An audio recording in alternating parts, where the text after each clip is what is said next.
Olá, pessoal, bom dia. Estão me escutando bem?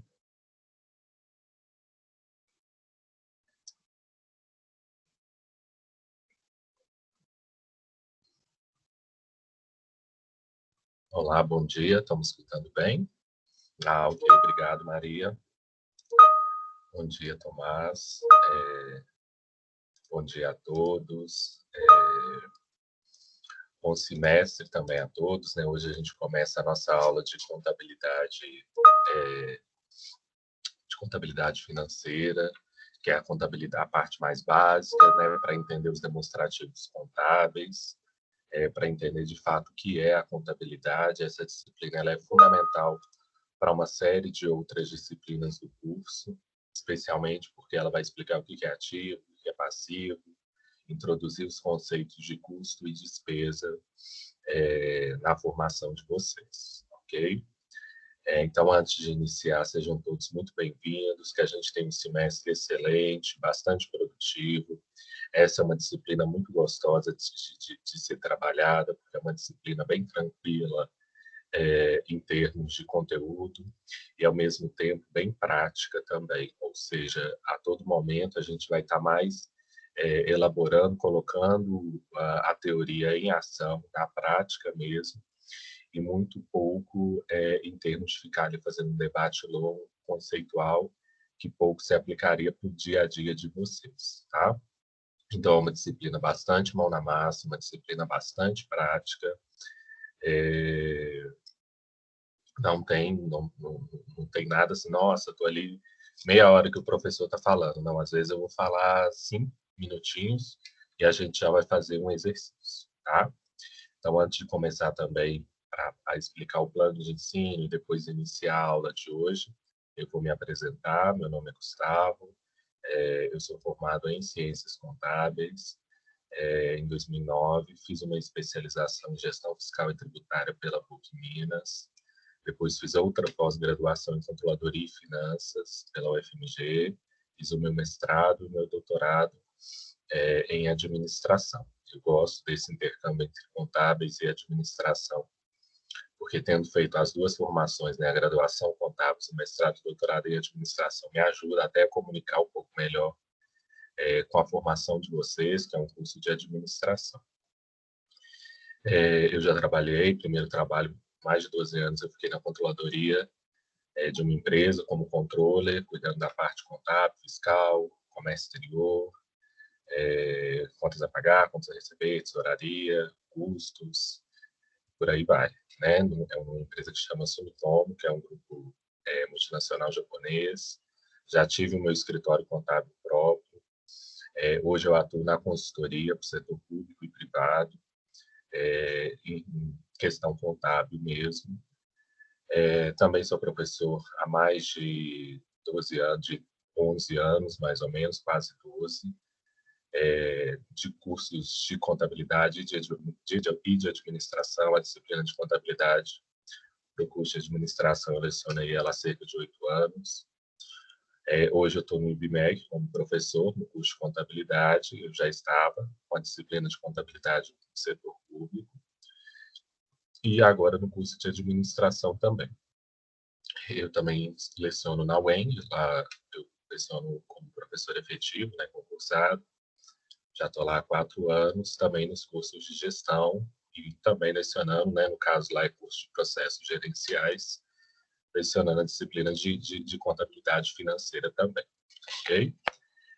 Antes de seguir adiante, eu gostaria, se fosse possível, né, para quem fosse possível nesse momento, que pudesse se apresentar. Eu vou chamar aqui, e aí explicar um pouco quem é você, qual um pouco da sua trajetória acadêmica e profissional, qual a sua expectativa em relação à disciplina, e também se você já tem algum contato com contabilidade ali no seu dia a dia, tá? Por favor.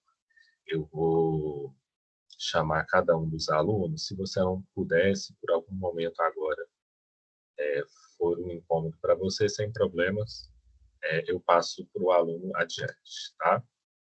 Então, vou começar por ordem alfabética, ok? Então, bom dia, Arthur. Você pode se apresentar para a gente, por favor, seu nome, sua trajetória, um pouco sua trajetória profissional, acadêmica, se você já tem alguma conexão com o curso, com a disciplina, na verdade, de contabilidade, se já está atuando na prática, e sua expectativa com a disciplina, por favor. Bom dia, Arthur. Bom dia, Gustavo. Meu nome é Arthur, tenho 19 anos, estou no 4º período de administração. Já trabalho há algum tempo com meu pai na empresa dele e eu não tenho muita noção de contabilidade, então espero aprender muito nesse semestre. Ok, Arthur, muito obrigado. Valeu. Caio. Bom dia. Bom dia, Caio. Bom dia. Eu sou o Caio, estou no 2º período, puxei a matéria. Não trabalho na área ainda, não tenho noção nenhuma. Também espero aprender bastante aí, mas é isso. Ok, obrigado, Caio. Heitor. Bom dia, Heitor.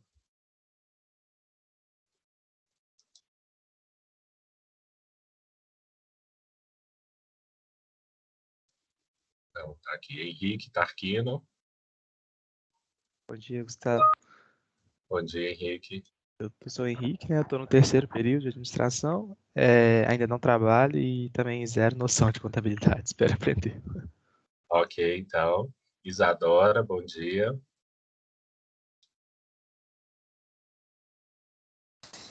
Bom dia. Eu também estou no 3º período. Vocês estão me escutando? Oi, estamos sim, viu?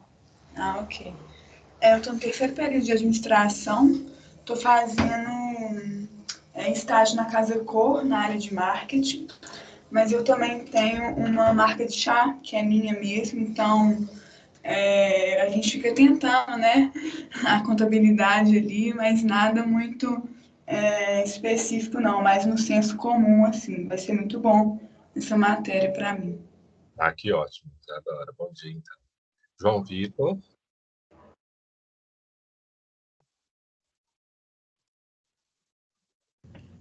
Bom dia, Gustavo. Tá me escutando?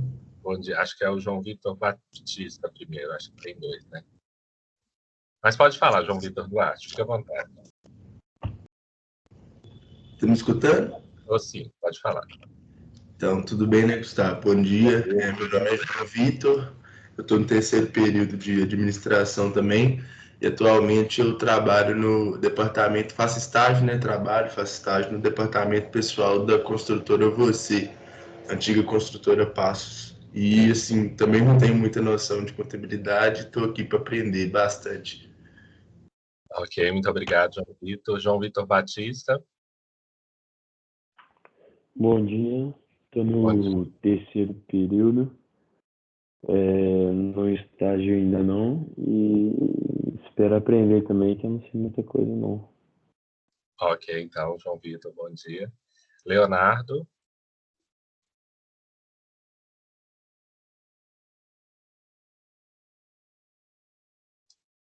Leonardo de Almeida, tá aí?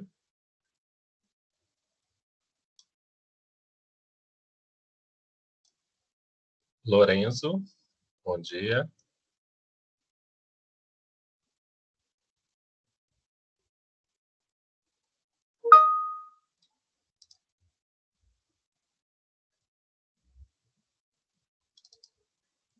Bom dia, tá me escutando? Estou te escutando. Pode falar. Então, meu nome é Lorenzo, eu estou no 3º período de administração. Atualmente estou fazendo estágio na Netmóveis, né, imobiliária. E eu nunca tive experiência não com essa matéria, então eu espero aprender com ela. E acho que é um pouco isso. Ok, obrigado, Lorenzo. Lucas Emanuel. Oi, Gustavo, bom dia, tudo bem? Oi, bom dia, Lucas. Eu tenho 19 anos, estou no 4º período, já fiz essa matéria uma vez, só que eu não prestei muita atenção, sabe? Aí acabei me ferrando na prova. E aí eu tô vindo aqui de novo, mas eu tô esperando coisa boa. Ok, com certeza vai ser muito bom também. Eu preparei a disciplina bem prática, acho que dessa vez vai dar certinho, viu? Porque tem muito conceito, mas já aplica ele na prática e já ajuda a aplicar mesmo a ideia central e a aprender o conteúdo. Marco Túlio, bom dia. Bom dia, Gustavo, tudo bom?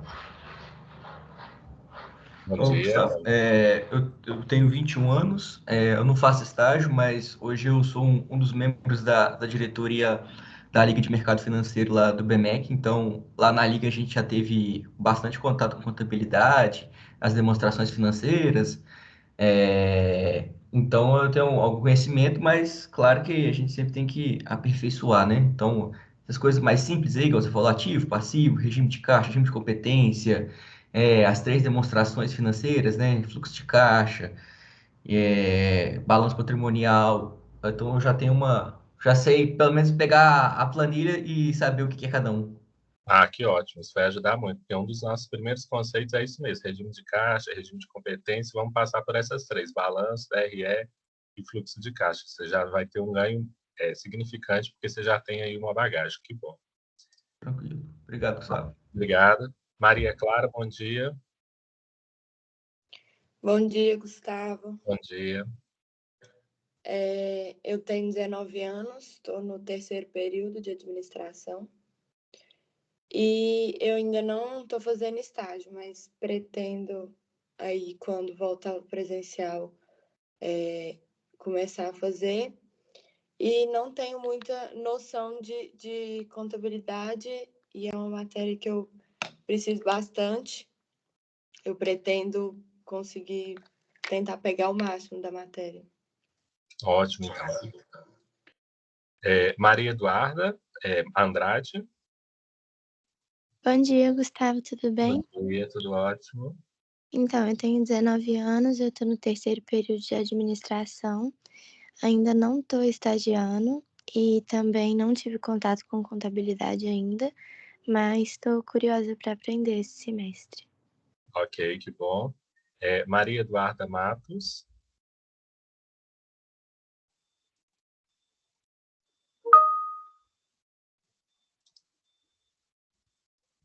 Maria está sem áudio, mas está falando aqui que está no 3º período de administração e tem um pouco de contato de contabilidade na empresa que ela faz estágio, ela ajuda na prestação de contas lá, que bacana, mas espero aprender bastante. Que ótimo, Maria, bom dia, então.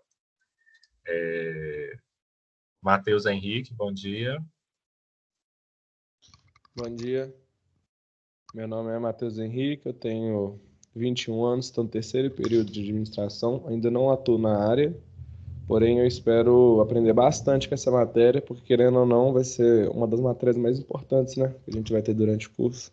Exatamente, essa disciplina ela fala do controle, né, do lucro que a empresa tem, como é que se apura esse lucro, tem que entender claramente, porque o sucesso do negócio vai depender muito de contabilidade, né? Em momentos de crise, contabilidade vai ser fundamental para te indicar caminhos de onde vai cortar custo, e momentos ali de crescimento também é fundamental, porque alguns gestores esquecem, né? Opa, tá tudo bem, então tranquilo, vamos seguir.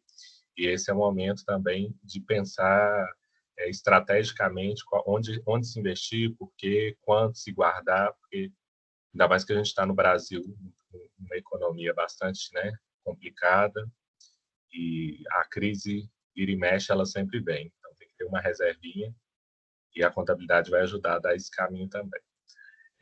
Paloma, bom dia. Bom dia, Gustavo. Bom dia. Eu tenho 33 anos, eu trabalho na empresa da minha família, a gente tem um colégio e meu padrinho é contador. Que bacana. Então, assim, eu tenho um pouco de noção, não entendo, mas tento aprender um pouco com ele. No escritório dele, de vez em quando, eles me dão uma ajuda. E espero que eu consiga aprender um pouco mais, entender um pouco mais nesse ramo de contabilidade. Que ótimo, que ótimo. É bom mesmo, porque já tem essa aplicação para o seu dia a dia, isso é muito bom. Roberto Dalla, bom dia. Bom dia, Gustavo. Tá me ouvindo? Eu estou te ouvindo bem. Bom dia, Gustavo. Bom dia, turma. Meu nome é Roberto, tenho 21 anos, estou no terceiro período de administração. Não estou fazendo nenhum estágio, mas eu trabalho com meu pai na empresa. E a minha expectativa é aproveitar e tentar aprender o máximo possível, principalmente por estar online, né? Que todos nós sabemos que é bem difícil manter o foco, mas acho que vai dar bom. Ah, que ótimo, então. Obrigado, Roberto. Thales Lisboa.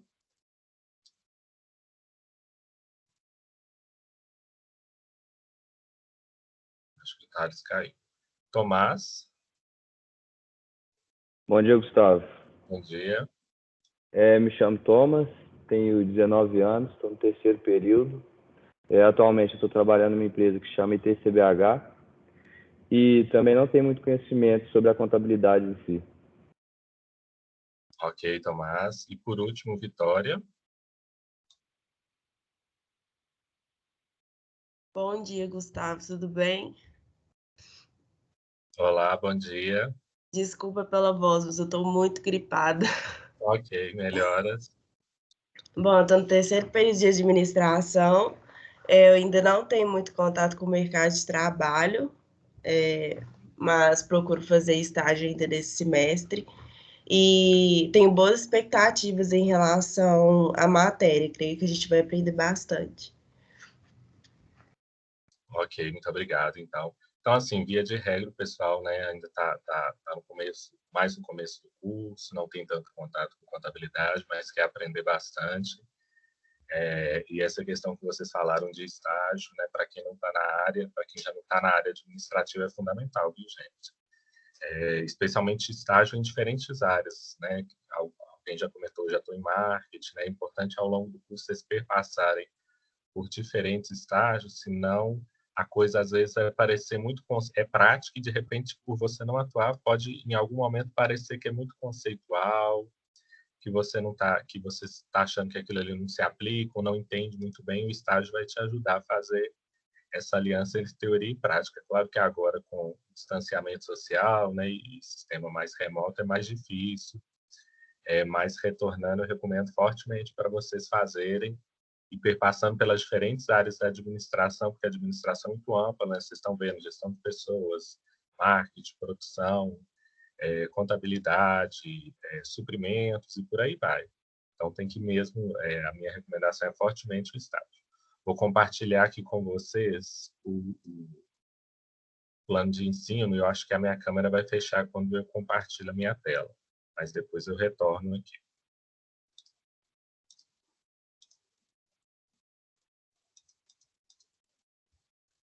Compartilhando a tela inteira, porque aí fica mais fácil de vocês visualizarem. Está aparecendo aí para vocês o programa de ensino, o plano de ensino?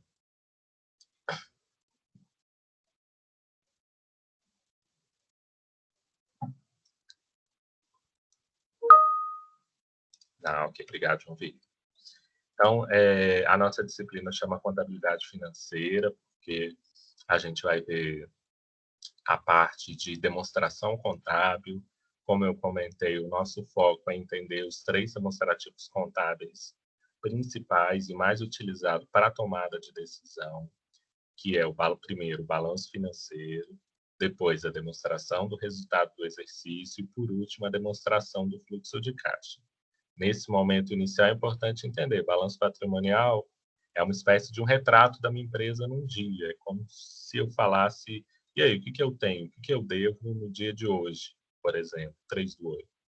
E aí o balanço me falaria, olha, você tem tanto de dinheiro em caixa, você tem tanto de dinheiro em estoque, você tem tanto de fornecedor, tanto a pagar de empréstimos e financiamentos, há uma dívida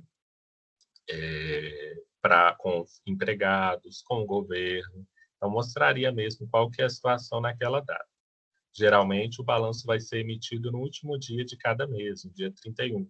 Então, eu tenho balanços mensais, embora, se eu olhar no site da Bolsa de Valores mesmo, né, eu vou encontrar os balanços trimestrais, porque são os que são divulgados. Mas, internamente, a empresa tem, para tomada de decisão, um balanço ao final de cada mês. Posso ter um balanço no dia que eu quiser, dia 12/8, por exemplo? Posso.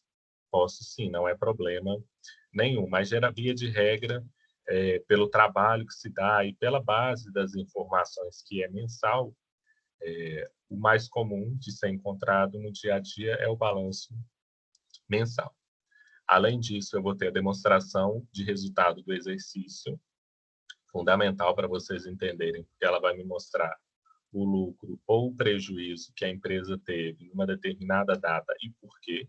Até mesmo para você tomar a decisão, falar, opa, peraí, minha despesa de pessoal, eu contratei fulano de tal, que é um expert, mas a minha empresa não aguenta isso, né? Porque o resultado dela foi lá no fundo mesmo, né? Me deu um prejuízo gigantesco. Então, embora ele seja um super profissional, o ganho que eu tenho com a contratação dele não é suficiente para suprir, para amortizar esse custo. Então, eu não consigo. Claro que aqui, né, numa decisão em que você tomou sem olhar o balanço e o DRE, porque olhando ele, você já saberia dessa informação anteriormente e nem teria o contratado se você tem um orçamento empresarial, né, para saber, o meu limite é aqui. E assim sucessivamente. Vocês vão ter outras disciplinas ao longo do curso, como custos, que vai pegar boa parte da contabilidade também para tomada de decisão, tá? E, por último, a gente vai ver a demonstração de fluxo de caixa, que vai mostrar, olha, entrou tanto de dinheiro na minha empresa, saiu tanto. Só que de uma maneira bem didática, separando o que é operacional, ou seja, da minha atividade, o que é atividade de investimento que eu fiz na empresa, o que é atividade de financiamento, que eu busquei capital fora. Então, é só uma introduçãozinha mesmo, depois a gente vai ver esses três. E nesse caminho de entender cada uma dessas três, a gente vai ver vários conceitos, várias formas de analisar e de interpretar essa demonstração contábil, tá? Que basicamente é o que está escrito aqui nos objetivos da disciplina. Então, embora eu falo de balanço, na hora de passar por ele, a gente vai ver também estoques. Na hora de falar de DRE, a gente também vai fazer uma análise dessa informação, desse desempenho, desse resultado contábil, já que a DRE vai me mostrar isso. A gente vai fazer uma coisa chamada análise horizontal e análise vertical, análise de indicadores, por exemplo, tá? A gente vai trabalhar sempre com aulas expositivas, mas né, com esses momentos de interlocução, vocês me perguntando. Como eu disse, a disciplina é bem prática, então, ao longo de todas as aulas, é importante que vocês estejam atentos. E aí, de acordo com o que cada um prefere, né? Ou com o caderno em mãos, ou com o Word ou Excel aberto, para você ir fazendo todos os exercícios ao longo da aula. Eu vou explicar e daí cada minuto, cada um tempo específico para ser elaborado cada exercício, e vou aqui nomear uma pessoa, ou duas ou três, para corrigir o exercício junto comigo.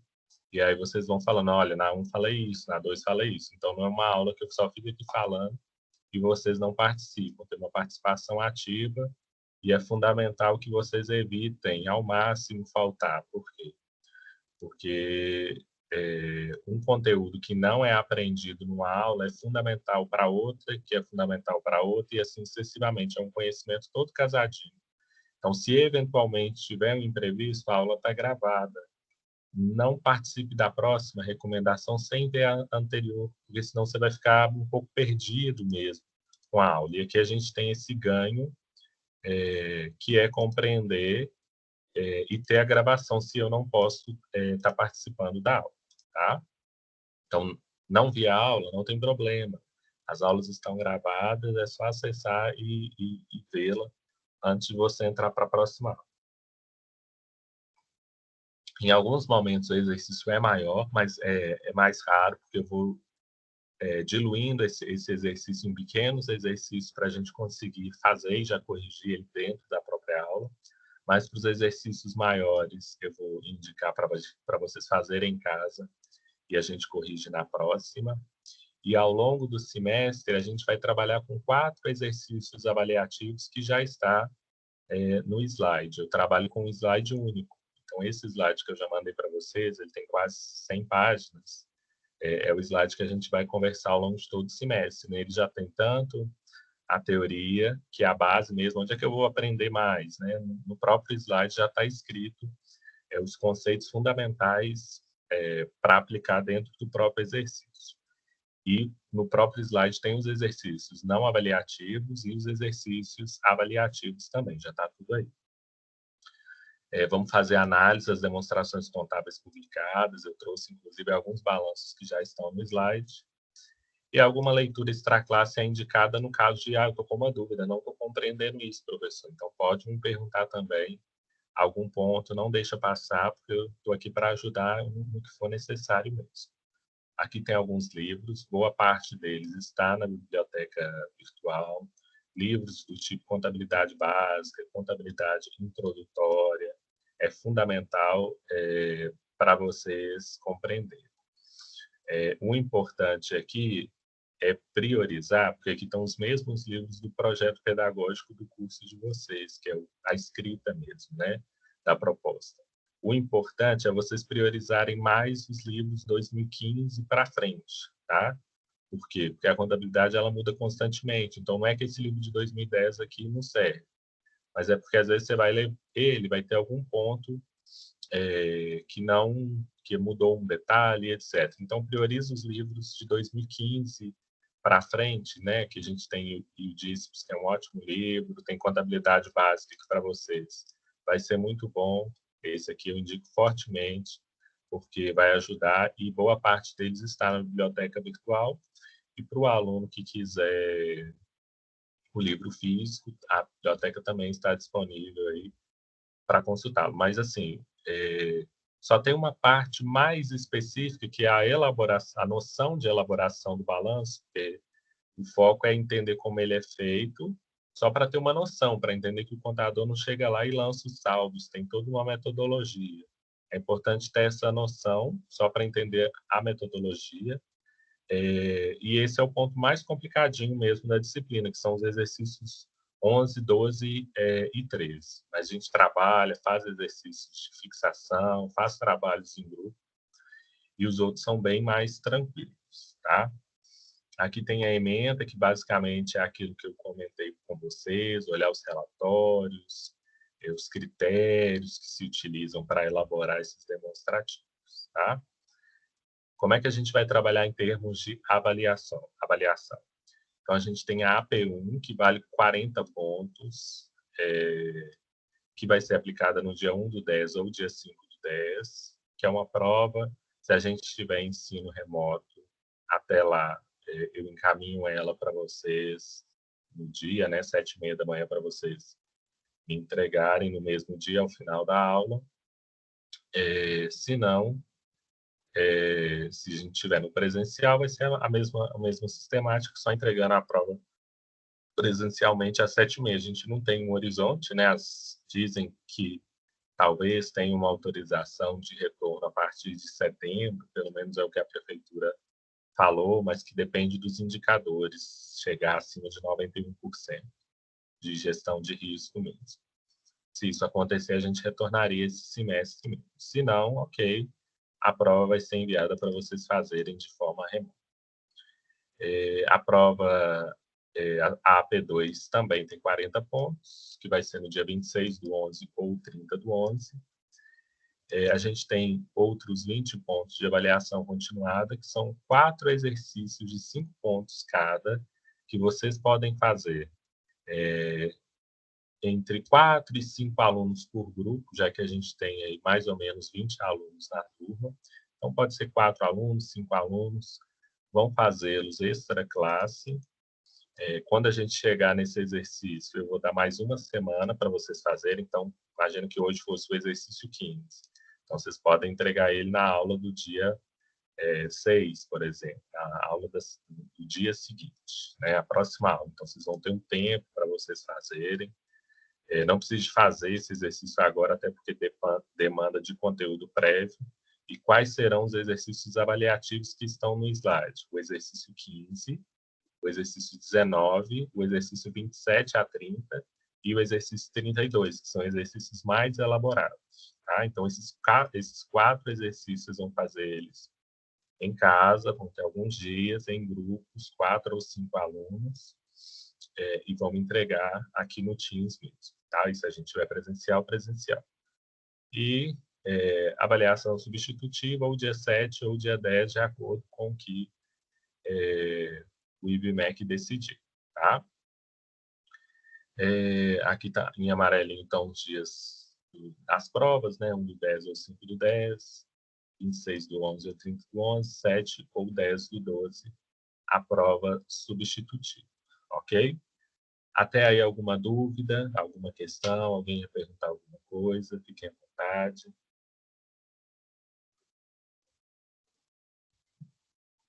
Não? Ok. Em termos de aulas, eu conversei com o coordenador do curso que eu preciso fazer um pequeno ajuste, se não for problemático para vocês, e só num dia específico da disciplina. Eu precisava, se for possível para vocês, que no dia 7 do 8, que é sábado agora, a gente tivesse um sábado letivo. Por quê? Porque no dia 13 eu vou apresentar um artigo em um congresso, exatamente no horário que é a nossa aula, e aí eu não consigo modificar, porque depende da definição da própria organização do congresso.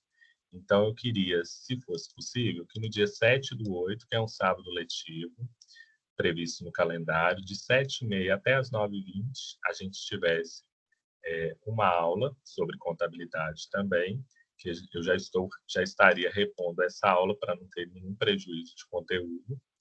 E aí, aqueles alunos que eventualmente trabalham, não pode estar, fiquem tranquilos, nesse dia eu não vou registrar falta para nenhum aluno.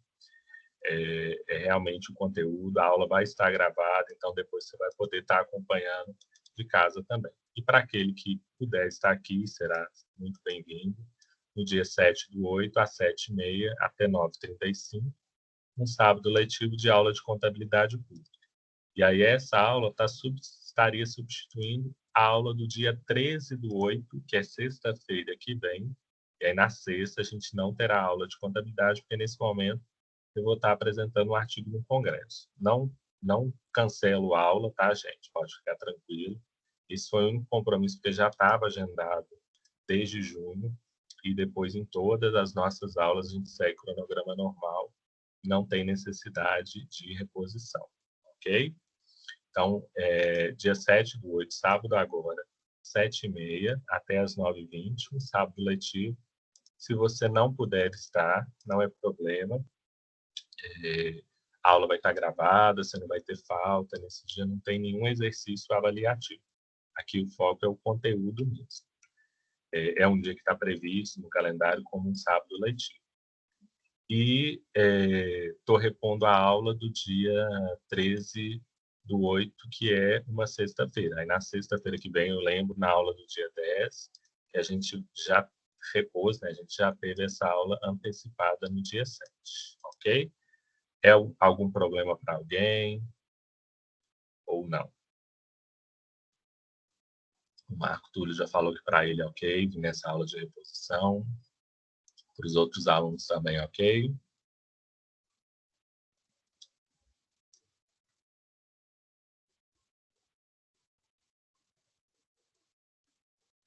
Ok, o João Vitor falou que não pode, o Heitor falou que ok, Isadora também.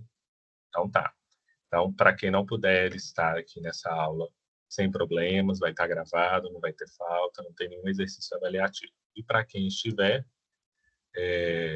a gente vai conversando, vai fazendo os exercícios e depois o pessoal vai acompanhando pela gravação. No dia 7 agora, tá, gente? Reforçando, 7 do 8, sábado, 7h30 até 9h20, uma aula de reposição já antecipada. E no dia 13, que é sexta-feira, a gente não vai ter aula. A Maria Clara também falou ok, Lucas também, Roberto, ótimo. Então, pessoal, lembrando que sexta a gente ainda tem aula, eu relembro disso, e no dia 7 a gente faz a reposição, e no dia 13 vocês estão dispensados, o Arthur também falou que estará viajando. Ok, então, gente.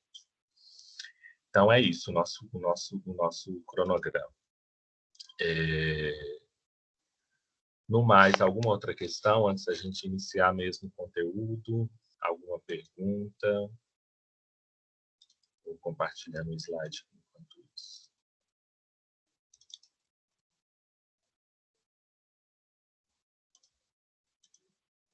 Não? compartilhar o slide. Estou abrindo ele.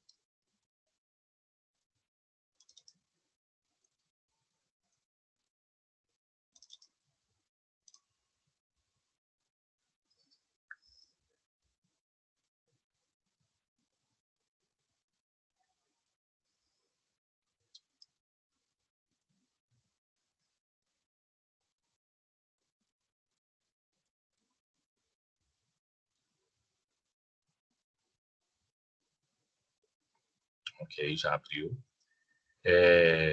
Então, eu divido no mesmo slide em vários conteúdos. O primeiro conteúdo, antes a gente entrar em balanço, ativo, passivo, patrimônio líquido, ativo circulante, passivo circulante, e ver com calma cada um desses conceitos, a gente começa também com uma introdução.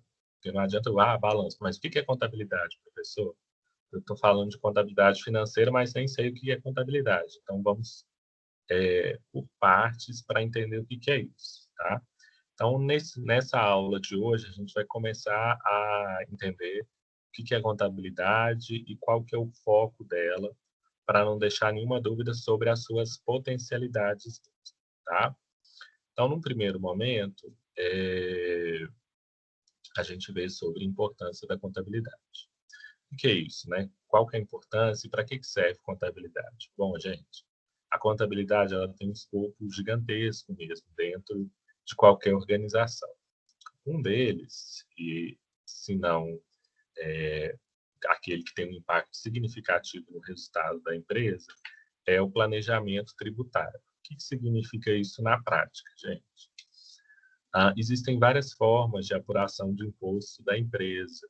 Uma empresa pode apurar um imposto por um regime que chama lucro real, ou ela também pode apurar imposto por outro regime que chama lucro presumido, ou outro regime que chama Simples Nacional. O que é isso? Os nomes são esses, tá? São leis, e cada uma dessas, né, são regimes relativos a leis. Cada uma dessas leis vai falar, olha, o imposto tem que ser apurado dessa forma, olha, o imposto tem que ser apurado de outra forma.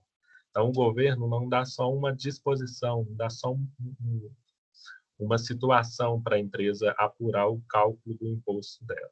Ele dá 3 opções, que é simples, lucro real e lucro presumido. E a empresa escolhe, dentre as 3, qual ela pode optar. Nenhum desses 3 regimes é melhor para nenhum tipo de empresa. Fala assim, minha empresa ela é do ramo de tecnologia. Qual que é melhor? Não sei.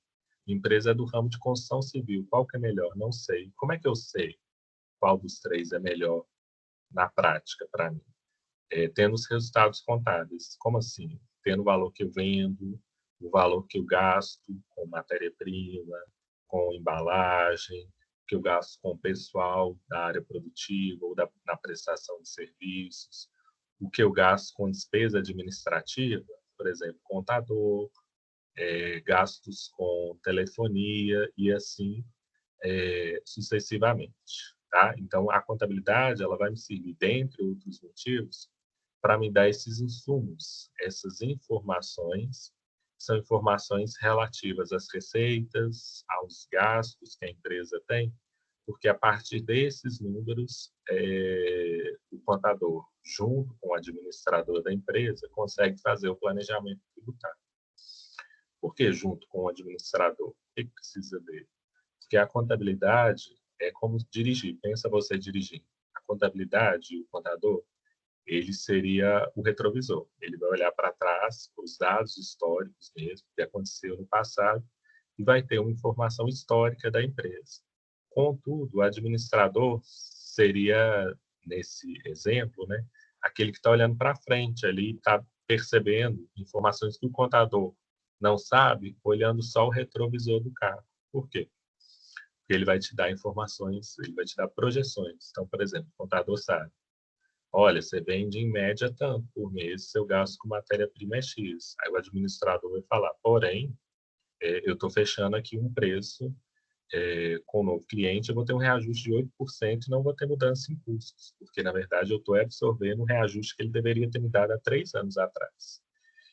E não vai ter retroativo, não vai ter faturamento do passado, mas daqui para frente eu vou aumentar a minha receita sem um novo impacto em custo, porque esse impacto já está aí nos dados históricos.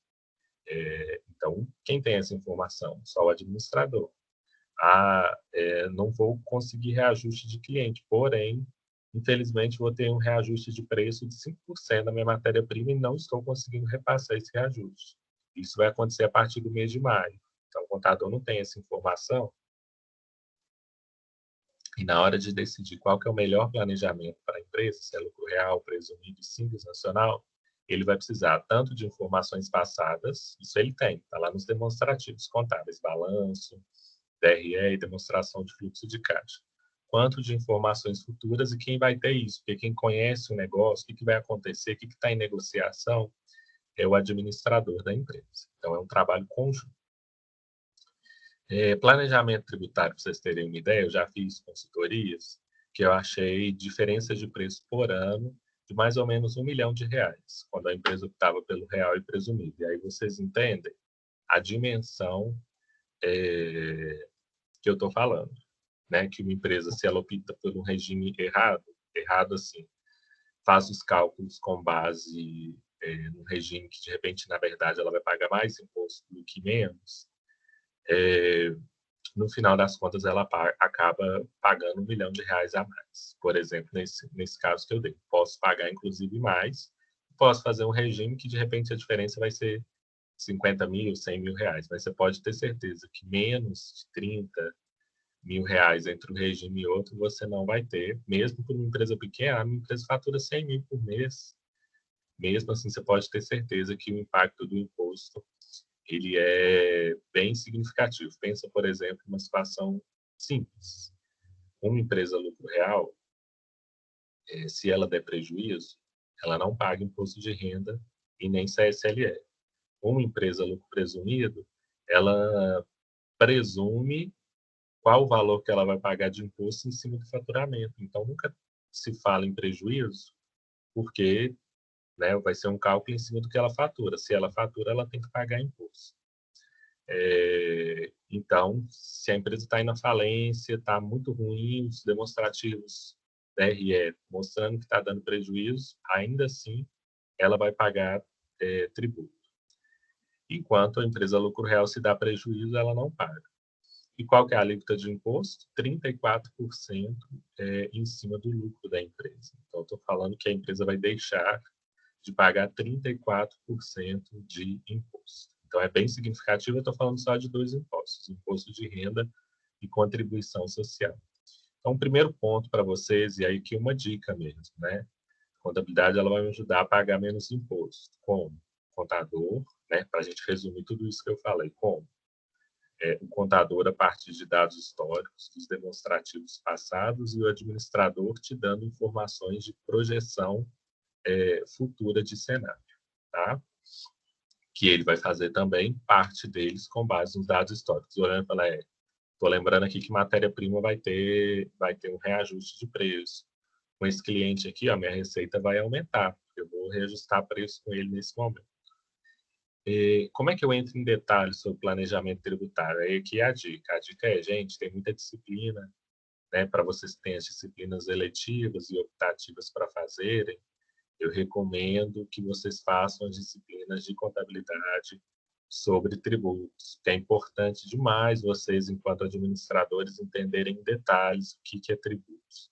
Principalmente se a empresa tem fins lucrativos, né? Porque tem empresas que não tem. Então, a parte tributária, às vezes, ela tem até isenção.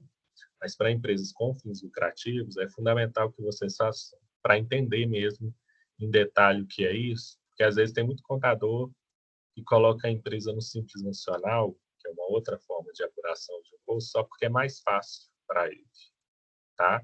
E aí ele faz isso como? Ele entra no site, digita faturamento, o próprio sistema já emite a guia, ele não precisa fazer nada. E às vezes a empresa está até pagando mais tributo, mas como é mais fácil para o contador, ele fala para não, é o melhor regime para você, fica tranquilo. E não é verdade. Então é importante que vocês, enquanto administradores, tenham uma noção bem profunda. E para quem se interessar, aí tem que fazer uma disciplina mesmo, com o professor Paulo, que é sobre contabilidade tributária, porque é bem denso e é um tema que que merece cuidado na hora de ser tratado. E só para fechar esse conteúdo, né, planejamento tributário eu faço para o ano que vai começar. E posso mudar só depois do outro ano. Então, se eu faço um planejamento errado para o ano de 2022, eu tenho que ficar 2022 inteiro pagando mais imposto e só posso mudar em 2023. E 12 meses a minha empresa pagando imposto a mais, porque optou, por exemplo, simples, ela deveria ter optado por lucro presumido, é bem significativo. E reforçando que não tem fórmula. Depende de quanto a empresa vende, quais são os gastos que ela tem no período, para aí sim optar por um regime ou outro. Ok? Alguma pergunta? Só uma dúvida, essa questão que você falou dos regimes, aí você falou que durante o ano, né, não tem como mudar. Aí, assim, digamos assim, eu não sei se eu entendi certo, mas é como se todo início do ano a empresa tivesse que dar as informações, seja para Receita, seja para todos os órgãos públicos de qual planejamento tributário que ela vai usar e não tem como mudar, é isso que você está falando? Ah, boa pergunta. Ótima pergunta. É isso mesmo, assim, em parte é isso mesmo, quer dizer, no começo do ano, ela tem que fazer essa opção. Ela não vai precisar de informar para a Receita qual a base que ela utilizou para fazer. Ela só vai falar, optei pelo real. Aí a Receita não fala, você devia ter optado pelo presumido. Não. No início do ano, ela vai optar por um regime tipo, optei por lucro real. Aí ela tem que ser lucro real o ano todo. Como é que é manifestada essa opção? Se ela optar por real ou presumido, na primeira guia que ela paga, que chama aquele DARF mesmo, lá vai ter um código da Receita. E é aquele código da Receita vai falar Imposto de Renda Lucro Real ou Imposto de Renda Lucro Presumido. Naquele momento, ela optou por um regime ou outro quando ela pagou a primeira guia. Aí, se a empresa não pagar, ela está na dúvida, então ela não paga o imposto. Aí tem uma obrigação acessória, uma declaração que transmite para a Receita, que chama DCTF, que é uma declaração falando o que ela deve. E aí, nessa declaração, ela vai falar, olha, devia um imposto e não paguei. Mas na hora dela falar devia um imposto, ela vai informar aquele código da Receita, Imposto de Renda, Lucro Real ou Lucro Presumido. E aí, tendo informado esse código, seja para o banco, na hora de pagar a guia mesmo ali no banco, ela já fez essa opção. Vamos supor que o contador contratou um funcionário novo e errou na hora de fazer a guia. Posso retificar? Não posso. Não cabe retificação para isso. Porque senão as empresas poderiam ir lá, pagar e no meio do ano falar, errei tudo, deixa eu recalcular. E era mentira, ela só queria voltar para um regime que ela viu que ela optou errado.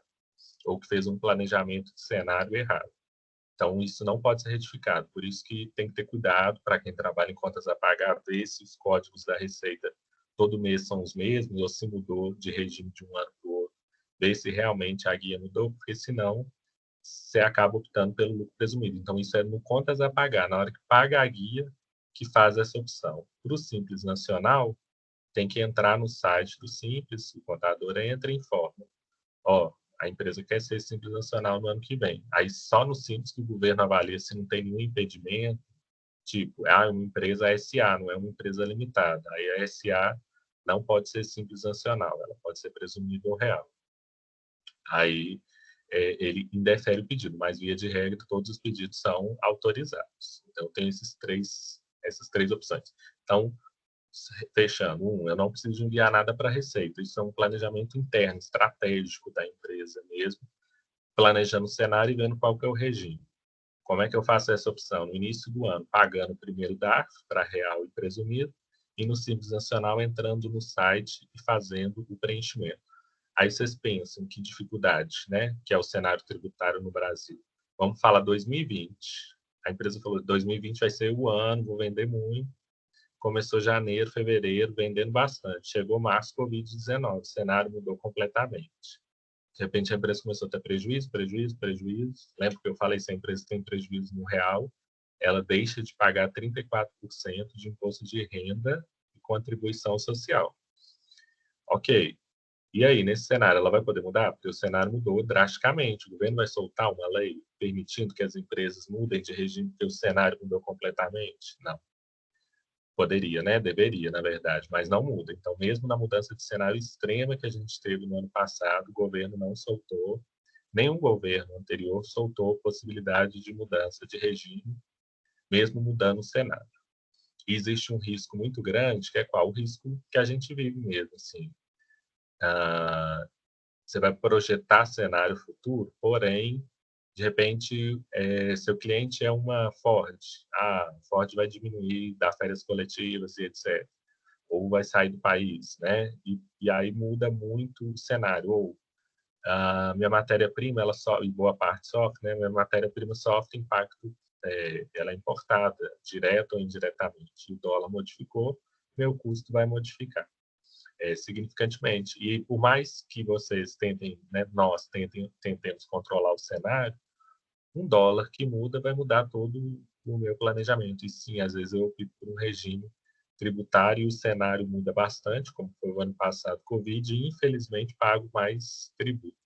É um sistema complexo, injusto mesmo, e por isso que afasta empresário, tanto nacional quanto estrangeiro, de querer investir mais no Brasil, porque esse sistema é complexo. Por isso que hoje se fala em reforma tributária, mas assim, saibam, se vocês voltarem lá atrás e ler uma revista antiga ou uma notícia antiga de 94, já falava a mesma coisa. Tudo que está falando hoje é a mesma coisa antiga. E o sistema ficou tão complexo que é difícil de sair mesmo dessa complexidade que se criou. Ok? Alguma outra questão? Ficou claro, Marco Túlio, ou não? Ficou claro, sim, Gustavo. Obrigado. Obrigado, viu? E por que o sistema é complexo? Só para a gente fechar esse ponto e vocês saírem da disciplina com essa noção e terem interesse, assim, se vocês quiserem aprofundar mais em contabilidade tributária. Porque muitas vezes ele carrega privilégios para alguns setores e às vezes são privilégios de propina mesmo, tipo assim, sabe aquelas operações quando o Temer fala assim, tem que manter isso daí. Então, acaba que uma empresa vai lá, paga um deputado para ele não, né, o deputado não fala nada, ou financia uma campanha eleitoral e depois a empresa volta e fala, agora eu quero minha contrapartida. E a contrapartida dela é como? O governo modificando, simplificando, reduzindo a alíquota para um segmento. E aí reduz a alíquota para um, depois reduz a alíquota para outro, cria uma isenção para um setor, e isso vai virando uma bola de neve. E aí o sistema se torna complexo, por quê? Porque tem lá a lei que deveria ser simples, mas fala, se for tal setor, se for no período de 2022 a 2023, aí a coisa vai ficando difícil de ser compreendida e difícil de ser modificada, por quê? Porque ao propor algo novo, o governo vai tirar todas as isenções, tiraria isenções de alguns segmentos, e aí esse segmento, opa, peraí, eu financiei a campanha eleitoral, e agora? O que eu vou fazer? Né? Eu quero o meu retorno. Ou, agora, como é que minha empresa vai sobreviver? Eu vou ter que repassar isso no preço para o meu cliente final, e meu mercado é externo, tem o meu concorrente ali lá na China que vende melhor. E aí, Brasil, o que você vai fazer por mim? E aí se cria mesmo um lastro histórico. A pessoa vai lá e sente no direito de cobrar. Em outros países é complexo assim? Não. Lá é cobrado por uma coisa que chama IVA, Imposto sobre Valor Adicionado. Então, chega lá no supermercado, para falar de uma forma simples, na hora que as empresas que estão lá fora, chega lá no supermercado, na hora de você pagar o cupom fiscal, aí sim se pensa em tributo. Fala, olha, o arroz é tanto. Então, vai tanto para o caixa do governo e o IVA do arroz é tantos %. Então, daqui já vai ser pago para o governo. E pronto, fechou. Não fica nessa complexidade que é o sistema do Brasil, que a indústria paga, o comércio paga, aí compra de fora de Minas também paga. E tudo isso é para manter esses privilégios e também manter o Estado, às vezes, falido. Tipo, o Estado de Minas Gerais está endividado. Então, antes pagava imposto ICMS dia 15, hoje alguns segmentos têm que pagar dia 8, dia 9. Então, vai repassando essa conta para a sociedade e vai pesando o bolso do empresário, tá? O João Vitor também trouxe. Imagino que as grandes empresas têm esse benefício dessa burocracia por impedir as pequenas empresas de entrar no mercado. Também temos isso, também, viu? Quer dizer, para a grande empresa é fácil ela trabalhar, né? Ela tem dinheiro para contratar os melhores profissionais, fazer as melhores gestões, e, em contrapartida, o pequeno empresário, muitas vezes, né, está ali naquela complexidade e não consegue nem iniciar, porque a coisa é tão cheia de tributos e etc., e o contador cobra por esses honorários, de repente chega a guia do imposto, ele cai para trás, porque pesa mesmo o bolso. E o mais interessante da gente notar é o seguinte, empresas do tipo os grandes bilionários do país, dono do Facebook, tem até empresa, por exemplo, notícia, por exemplo, de falando que ele, no ano X, não pagou nem um centavo de imposto. Como?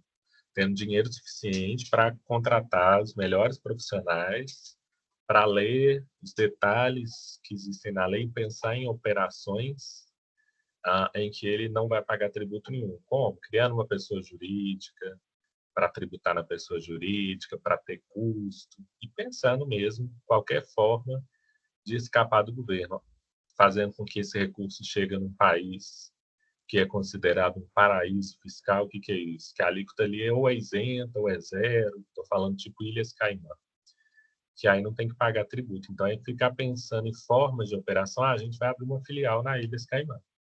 E aí, com isso, ou seja, algo bem robusto, que o pequeno empresário muitas vezes jamais vai ter acesso a isso, e que com isso ele não paga tributo. Aí, o que acontece? Reforça a dificuldade do sistema. Ele não pagando, que é quem tem mais capacidade, acaba obrigando o outro a pagar. E aí, por isso, vocês entendem que a tabela de imposto de renda, isso mesmo, Arthur, por isso vocês entendem que a tabela do imposto de renda da pessoa física até hoje não foi atualizada. Por quê? Porque, né, não se atualizar a tabela, a expectativa é de que quem recebesse até R$ 4.700 não pagaria imposto de renda se aplicasse a inflação. Penso que significaria isso para boa parte das pessoas. Hoje, quem tem salário líquido do INSS maior que 1.800 tem que pagar imposto de renda já. Estou falando que esse valor não seria 1.800, seria 4.800. Mas precisa, né, entre aspas, dessas pessoas pagarem, porque elas estão mantendo, do outro lado, um sistema injusto, que quem tem mais capacidade de pagar, o grande empresário, muitas vezes não está pagando. E para a gente fechar, como assim? Tipo, dividendos. Dividendos, o grande acionista, o grande investidor lá da Vale, que está recebendo dividendos de 3, 4 milhões de reais, quanto que ele paga de imposto? Zero. Porque só existem 2 países que não se tributa sobre dividendos, o Brasil e a Estônia. Todos os outros países tributam. E aí, com isso, né, quem mais tem dinheiro não paga, e o pequeno empresário, aquele que está começando agora, muitas vezes ele está pagando. É um sistema injusto. Aí, quando você para pensar, peraí, só 2 países no mundo? Sim, só Brasil e Estônia. Aí você vê que tem alguma coisa errada, né? Tem 5 ou 6 projetos de lei para se tributar, e aí sempre fala, não, tem que modificar, não tem como reajustar a tabela de imposto de renda. Vai, tem sim, cobra imposto sobre isso, imposto sobre grandes fortunas. Grandes fortunas, estou falando quem tem mais de 100 milhões de reais, tributar dele 0,005, por exemplo, que é irrisório. Não, também não, é o único imposto que não foi cobrado no país, imposto sobre grandes fortunas. Está previsto desde 88.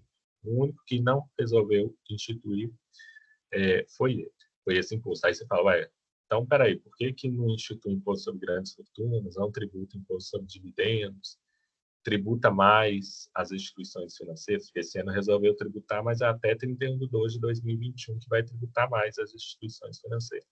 Que aí, com isso, quem tem mais paga o tributo justo e aí alivia a vida do empresário menor. Não se faz isso. É um sistema injusto mesmo. No caso das instituições financeiras, para quem se interessar, na Netflix tem um documentário que chama Na Rota do Dinheiro Sujo. E aí um dos capítulos é sobre um banco, esqueci o nome dele, que tá HSBC, se não me engano.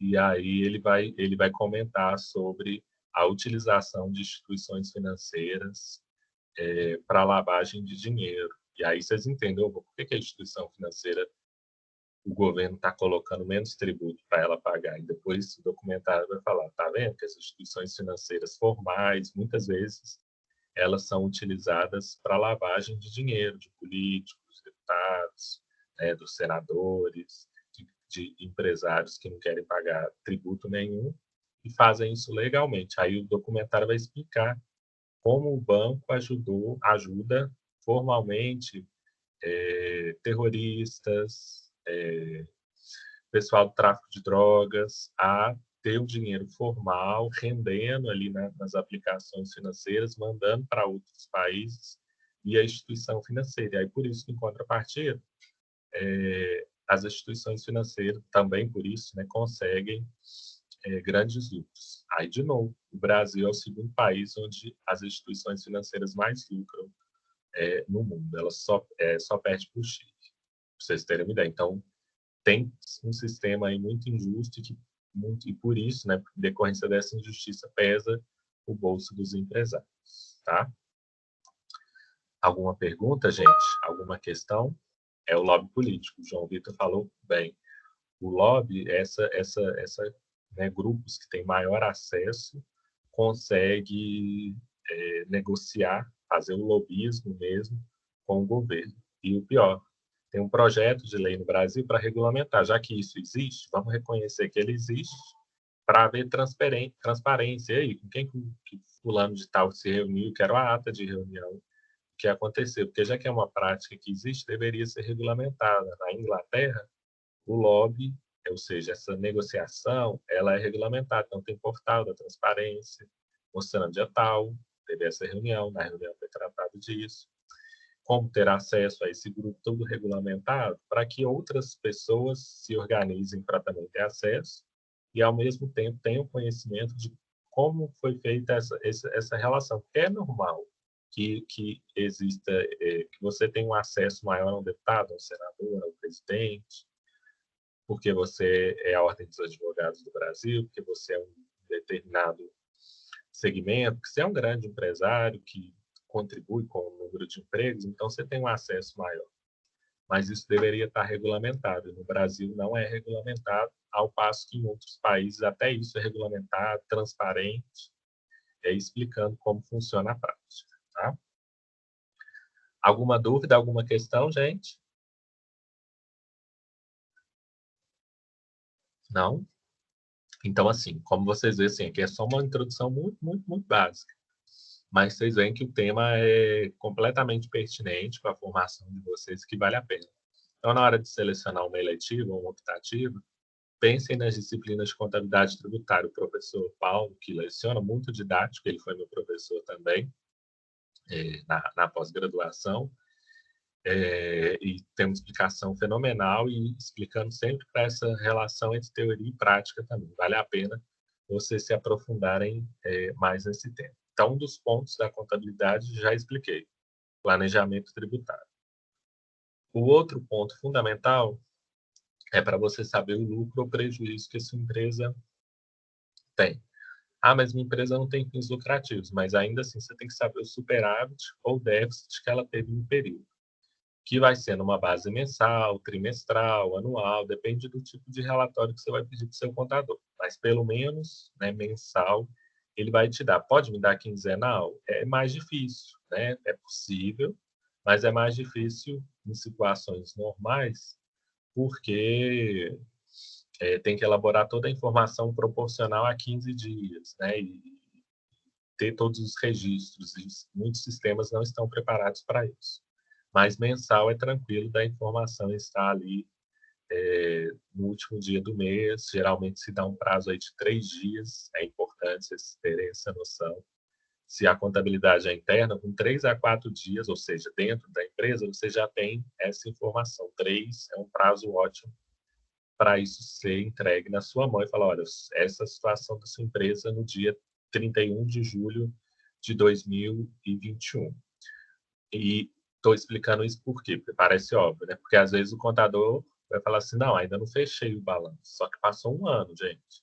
O que vai adiantar chegar em março do ano que vem e falar, nossa, essa empresa estava péssima em março do ano passado, em fevereiro. Ali você já devia ter tomado ação. Mas aí você vai me entregar a informação no ano que vem? Precisa de ter uma tempestividade. O que é isso? Me dá a informação quando eu preciso e que vai fazer a diferença na tomada de decisão. Então, se é 3, se é 4, se é 5, não importa, mas essa informação tem que chegar aqui a tempo de eu saber, opa, preciso pedir um reajuste para o cliente nesse momento, ou então eu vou largá-lo.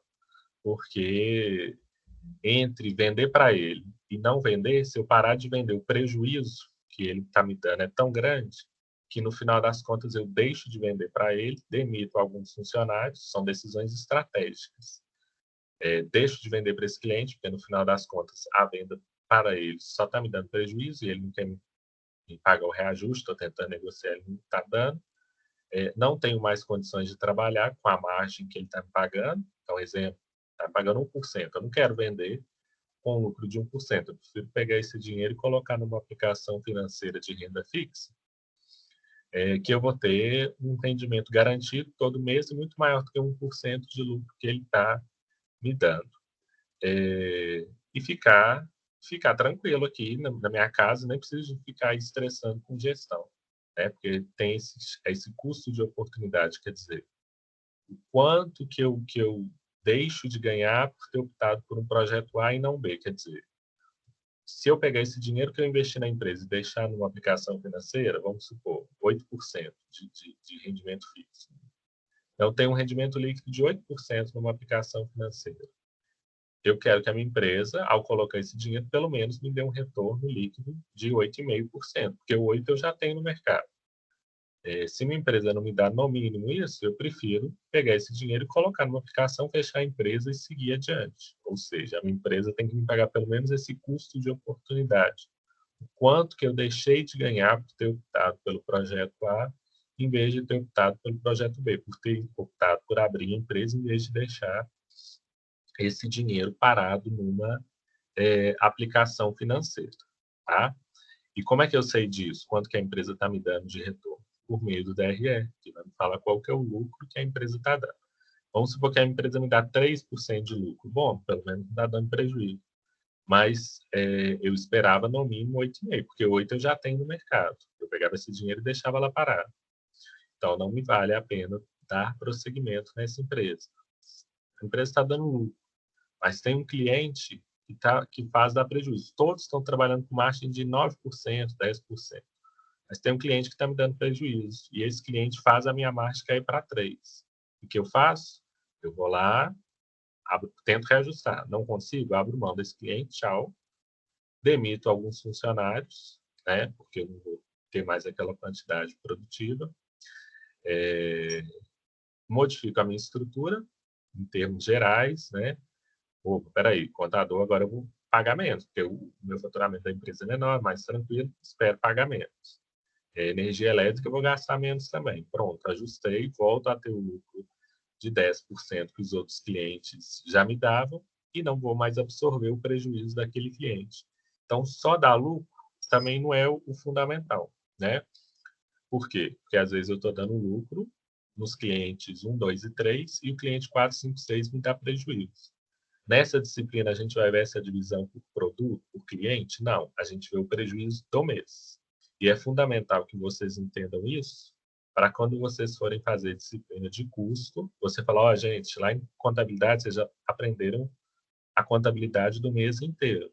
Agora vai vir custos para falar como é que eu vejo isso por cliente, por produto. Então, aqui é só uma introdução para vocês entenderem o geral. E lá em custos, vocês vão entender esse custo por produto, por cliente, para saber se vale a pena continuar ou não com esse cliente. Então, veja, não é contabilidade, a disciplina não é para me entender como é que o contador faz o relatório, mas para entender como é que eu extraio informações da contabilidade para decidir, para tomada de decisão, do tipo que eu falei, vou largar esse cliente, ele está me dando só prejuízo, largando ele, eu deixo de ter um lucro de 3, que ele absorve boa parte do meu lucro, que ele não quer me passar o reajuste, não negocia comigo, e volto a ter o meu lucro de 10%, que todos os meus outros clientes estão nessa margem. Fico melhor do que eu estava, demito alguns funcionários para ter essa estrutura de custo, e sigo adiante. Ou, se minha conclusão é que meu lucro é 3% para todos os clientes, então ela não paga esse custo de oportunidade, quer dizer, que eu obtenho no mercado se eu pegar esse dinheiro e aplicar. Então, eu prefiro fechar a empresa e ficar tranquila, porque se eu fechar essa empresa e deixar esse dinheiro investido, eu vou ter mais lucro no mercado financeiro do que com a empresa em si, tá? Então, é contabilidade para tomada de decisão, ok? Alguma questão, alguma dúvida?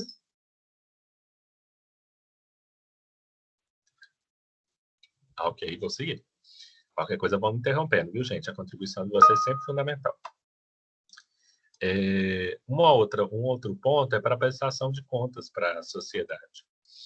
Então, a contabilidade, ela vai mesmo. Ela, olha, gente, está aqui ó, o papel dessa empresa, a gente gera tantos empregos, a gente está contribuindo dessa forma, a gente distribuiu o lucro para os empregados, esses aqui são os benefícios que a gente fornece e tal. Para as empresas que doam, então, para a empresa sem fins lucrativos, né, ela geralmente vai fazer uma doação ou continuar doando ou doar montantes maiores se ela conhecer o demonstrativo financeiro da empresa. Se ela não conhece, ou seja, por exemplo, balanço da RE, se ela não conhece, poxa vida, eu dou e no final das contas esse dinheiro está lá parado no caixa da empresa.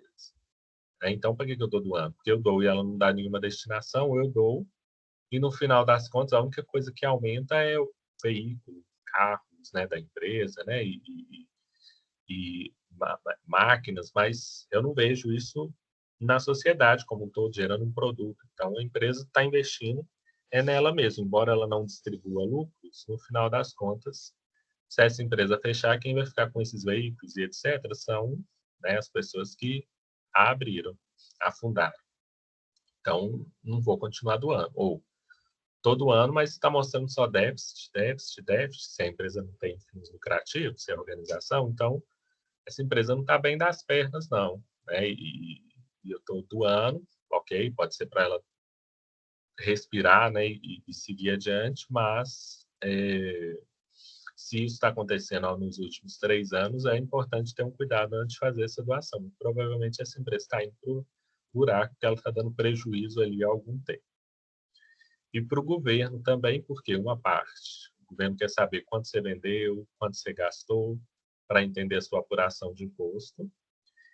E também, não só para isso, você vai lá pedir, eu quero uma doação de um lote para abrir uma filial ou para iniciar a minha atividade. O governo quer saber os seus dados contábeis, ou reais do passado, ou estimados, né? Se fazer uma projeção mesmo, no Excel mesmo, falar, vou vender tanto, vou gastar tanto com matéria-prima, vou ter tantos empregados, fazer uma projeção de cenário para ele saber, peraí, eu vou te doar um terreno, quantos funcionários você vai gerar? Vou gerar 20 empregos. Então, para que ele vai doar um terreno para uma empresa que não vai dar nenhuma contrapartida? Né? Porque você não vai gerar emprego, então não vai gerar renda, não vai gerar trabalho para aquela cidade, o volume de desemprego vai continuar mais ou menos o mesmo, a única coisa que vai acontecer é reinvestir o dinheiro na própria atividade para os acionistas sem gerar emprego nenhum. Então, não tem nenhum valor social em relação àquilo. O João Vitor perguntou, se a empresa doar, ela pode se isentar de algum imposto? Se for uma pessoa física, sim, e aí vai ter uns limites, mas geralmente é 4% só do imposto devido, então é muito pequenininho. E se for uma empresa simples nacional e lucro presumido, não tem nenhum benefício, por quê? Porque a doação, o imposto é feito em cima do faturamento, então não importa quanto que ela paga. Em cima do faturamento, se presume qual é o lucro que ela teve e em cima desse lucro paga imposto. Ao passo que, se foi uma empresa lucro real, aí considera mesmo não só as receitas como os gastos. Porém, coloca um monte de impedimento na lei. Tipo, para doar, a empresa tem que ter título de utilidade pública federal para deduzir imposto federal, estadual para deduzir imposto estadual, tipo ICMS, é um imposto pago por Estado. Ou municipal, título de utilidade pública municipal para deduzir no ISS. Além disso, o governo coloca limites, e aí são vários limites, mas assim, de forma simples, um deles é 4% do imposto devido também para as empresas. Então, ela deduz, sim, porém, coloca várias regras. Aí, vale a pena, a Paloma colocou, vale a pena só se ela ficar dentro desse limite de 4%. Porque se ela doar a mais, ela não vai ter nenhuma dedução em termos de imposto. Ah, mas por que as empresas doam? Então, aí às vezes é aquela contrapartida do lobby que a gente comentou. Ela doa para uma empresa, que isso vai para algum partido político, direta ou indiretamente.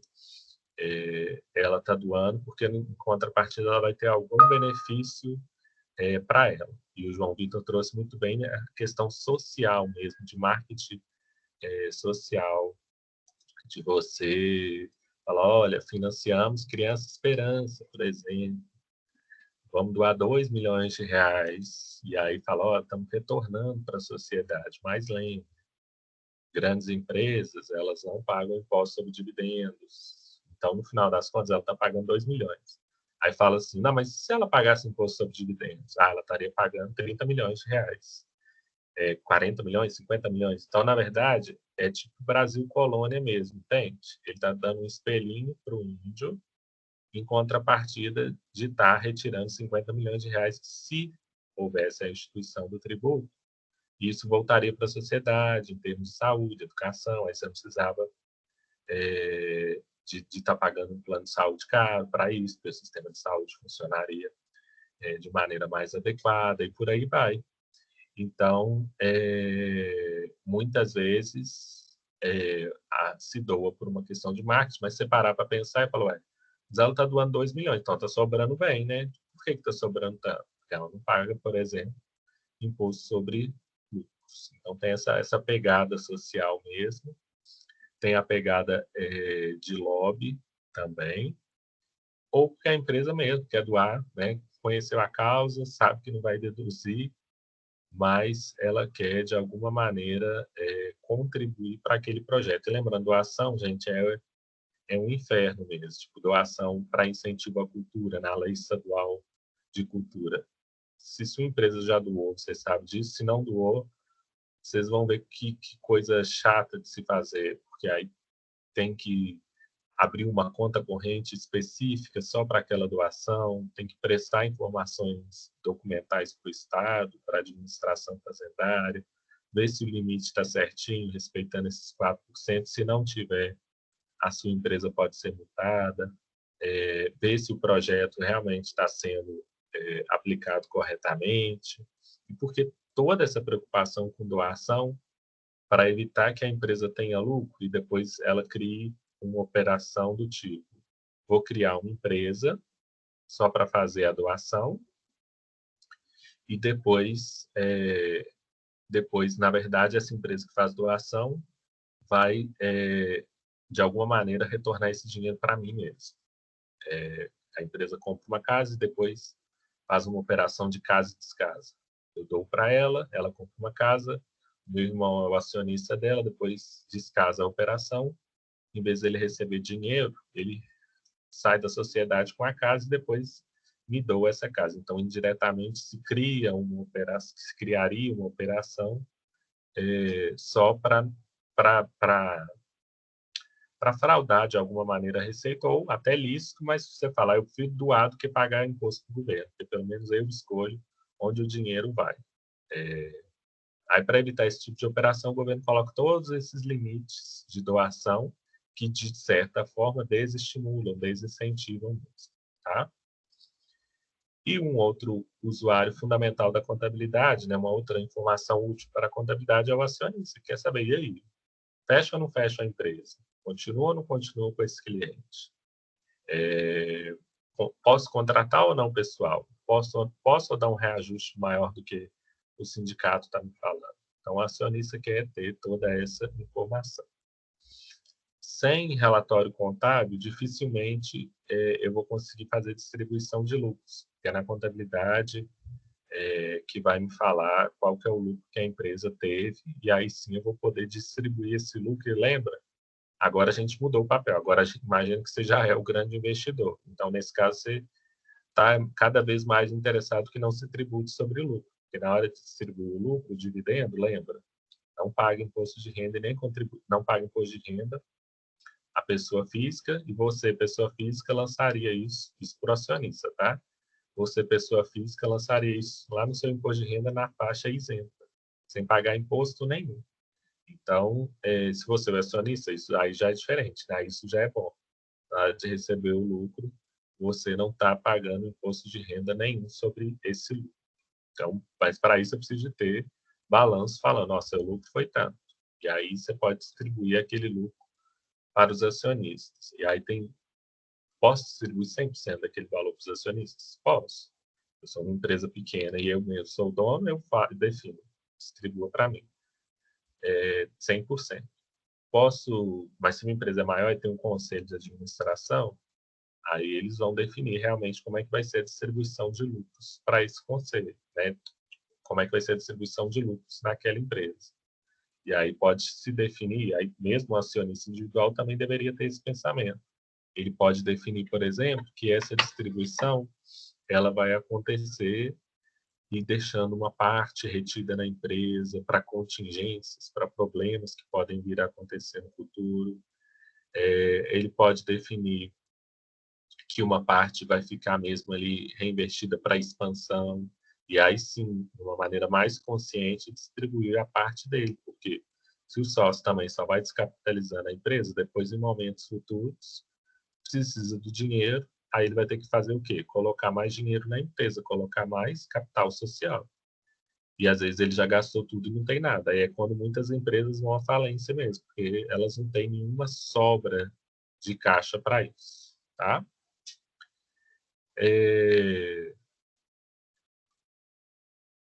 Uma outra parte para redução de custos, e não importa, a empresa está maravilhosa, está com lucro lá nas alturas, 25%, o lucro dos sonhos de muita gente. E mesmo assim, eu tenho que preocupar com redução de custos. Por quê? Porque não importa qual é o cenário, sempre é possível reduzir custos. A minha empresa está ótima, está me dando uma lucratividade ótima. 20%. Ah, mas dá para ter 21%, dá para ter 22%. E esse tem que ser o pensamento do administrador mesmo. Porque você nunca sabe o dia de amanhã, o cenário daqui 3 anos, o que vai acontecer. Então, pensa, por exemplo, Brasil do ano 2006, 2005, né, o crescimento, aquele boom, de repente, crise do mercado subprime, 2008, 2009, pronto, já não está mais no mesmo cenário. Você não tinha caixa, já não tinha se preparado para esse momento, que vai acontecer, sempre acontece, você não vai conseguir passar por ele, sua empresa acaba indo à falência. Aí começou a melhorar, tal, desde 2015 de novo, agora Covid-19, 2020. Então, é certo que num cenário complicado como o Brasil, e de países, né, subdesenvolvidos ou em desenvolvimento, você vai precisar de fazer essa sobra de caixa. Então, por isso, você tem que ter contabilidade, você saber, peraí, minha despesa com pessoal está até boa, mas não dá para diminuir. O que eu preciso de fazer? Se eu diminuir aqui 1% do meu pessoal, consigo manter a minha capacidade produtiva? Qual que é o impacto no lucro? Ah, vai aumentar 0,01. Ah, então eu vou fazer um esforço enorme para reduzir pessoal, em contrapartida, o impacto no lucro é muito pequeno, tá? E um outro ponto que é uma limitação da contabilidade, tá? A gente sempre vai dar informações passadas. Olha, ontem, né, dia 31/7, sua empresa foi assim, estava assim. Se você faz ela certinha, é até tranquilo, porque 31/7, né, hoje dia 3, você já tem informação, já consegue modificar algum cenário. Que cenário que eu modifico? Eu tenho aí um diretor de marketing, estou segurando a demissão, porque ele é até importante para mim, contribui para a minha empresa, mas estou vendo que no cenário que a minha empresa está, não tem como. Vou precisar de fazer uma suspensão do contrato dele, dar férias, encontrar alguma saída, ou demitir, infelizmente, no cenário. Não penso que vai ter mudança nos próximos meses, então vou ter que demitir. Então, sei disso, porque eu estou vendo que o meu resultado ali está diminuindo a cada mês, então eu não estou esperando um cenário diferente. Então, preciso tomar uma decisão. Agora é o momento de fazer a demissão dele, ou de suspender o contrato, ou de dar férias, ou de reduzir carga horária e reduzir salário proporcional. Alguma coisa eu vou ter que fazer, mas ver que a coisa não está indo bem, que o prejuízo segue e não tomar uma nova decisão, é cair para o buraco. E, ao mesmo tempo, essas informações históricas vão contribuir para a formação de um orçamento empresarial, que é a projeção do cenário. E essa projeção vai ajudar a fazer o planejamento tributário da empresa e, ao mesmo tempo, imaginar, limitar o que se espera gastar. Nessa disciplina, a gente vai entender o que é contabilidade, e depois vocês vão ter disciplina de orçamento empresarial para falar de planejamento de vendas, planejamento de compra de matéria-prima, planejamento de balanço, planejamento de DRE, uma disciplina dada provavelmente por um administrador financeiro mesmo, para vocês projetarem um futuro a partir do histórico da contabilidade. E para que eu preciso projetar futuro? Bom, você não está aqui falando que quer um lucro de 12%. Você jogou ali na tabela, projetando a partir do histórico, ou seja, dos relatórios do passado da contabilidade. E, ao mesmo tempo, pensou nas possíveis mudanças futuras a partir do seu conhecimento enquanto administrador, do conhecimento que você tem da empresa, que só você tem, que você que está ali perto da atividade, e a partir do que o mercado te informa. E aí, inflação, qual é o cenário dela para o futuro? Dólar, vai ser mantido? Vai cair? Vai subir? Então, você tem esse cenário para você projetar o seu resultado futuro. Então, você quer 15%, você joga o histórico, projeta o futuro, o que vai mudar de inflação, mudança de dólar. E aí verifica, está chegando só em 5. O que eu vou fazer para ter mudança de 15? Preciso de reajustar preço de cliente. Preciso de conquistar novos clientes. Por quê? Porque existe um custo fixo, né? Tipo aluguel. Se eu vender para 1 milhão de clientes, meu aluguel vai ser o mesmo. Então, se eu aumento meu cliente, nem sempre eu aumento os meus custos todos, né? Os custos fixos vão permanecer. Então, eu consigo ter um aumento de lucratividade. Projetou o cenário, viu qual que é o DRE, demonstração de resultado do exercício, que você precisa chegar para ter aquele lucro. E aí você trabalha para ter aquele lucro de 15. Tipo, não posso comprar mais que R$1.000 de material de escritório por mês. Vamos comprar material de escritório. Está limitado a R$1.000. Se puder comprar menos, é até melhor. Se a empresa que você trabalha não tenha, né, uma das colegas até falou, eu trabalho no colégio. Então, é fundamental que se tenha um orçamento, por quê? E aí, qual que é o cenário para isso? Eu posso gastar quanto? Posso contratar até quanto de professor, de equipe pedagógica, locação. Eu não chego no resultado. Consigo modificar com a pessoa que aluga, né, o imóvel, se é alugado, uma redução no preço? Porque se eu reduzir o preço aqui em R$3.000, R$10.000 por mês, qual que vai ser o impacto no resultado? Então, você pega os dados históricos, projeta um cenário que vai chegar no lucro que você quer. Vou chegar na realidade naquele? Vou tentar controlar o máximo possível. Como? Tentando fazer com que aquele cenário previsto, que me dá um lucro de 15%, que é o meu ideal, que eu defini assim como tal, na prática, ele seja cumprido. Se eu não cumprir, ok, eu vou ter a justificativa e sei, olha, a despesa com o pessoal projetei tanto, mas precisei de contratar uma pessoa a mais porque aí tem algum motivo. E aí vou definir isso. Despesa com marketing, gastei mais, mas porque a campanha que eu tinha projetado não me deu impacto, eu tive que contratar uma nova empresa ou ter uma campanha mais agressiva e que foi mais cara do que eu estava pensando, mas já sabia disso, que ao adotar essa campanha, meu lucro ia reduzir 2%. E, ok, já sabia disso. Quando chega o balanço, você já sabe, porque você já imaginou que há aquele impacto, você já tinha um cenário projetado. Então, é importante trabalhar com base em limites. Projeta um cenário, vê o DRE que você chegou. E vocês vão ter uma disciplina para isso. Essa disciplina de contabilidade vai dar a base para ele. Para depois, na prática, você falar, olha, não posso gastar mais que tanto de marketing, não posso gastar mais que tanto de pessoal, porque esses aqui são os limites. Se eu gastar, ok, quando chegar o DRE, eu sei que meu lucro está menor e já está autorizado isso, tá? Para quem trabalha com o sistema do tipo TOTUS, isso é tranquilo, porque na hora de comprar já está com base em limite orçamentário. Então, ali já está, né? Nas compras, você não consegue colocar pedido de compras mais do que isso, se você parametrizar o sistema para tal. Então, tem muito sistema que já é assim na origem, tá? Alguma pergunta, gente?